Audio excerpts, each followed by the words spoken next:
like I said, in terms of a skill set, emotional intelligence, a term, and I think that really is becoming, at the forefront, especially post-COVID. I think as managers, it's important to have that high level of emotional intelligence. You need to be self-aware. You need to be able to recognize, what triggers you. When are you most comfortable? What stresses you out? Like, it's that whole personal awareness that is very, very important. The other skill that I think is it's that empathy and compassion. We're all human.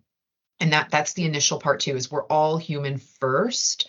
And you can't influence, lead, coach, mentor a team unless you have, that own personal kind of emotional intelligence to be able to do that. People need to feel comfortable approaching you with their issues, to say, you know what, I'm feeling stressed out. I need some help. There has to be that comfort level, amongst the team. In terms of some other kind of skills that I think are essential is communication, and that being both clear and concise.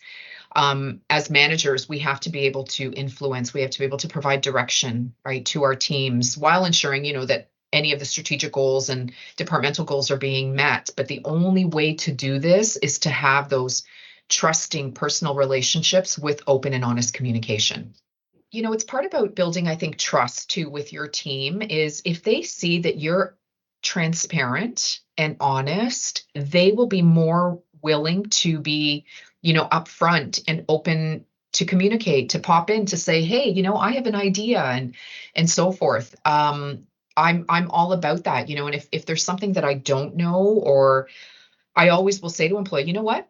I really don't know the answer to that, but let me find out and get back to you. And I think it's important to close that communication loop, but it's transparency goes a long way as a manager.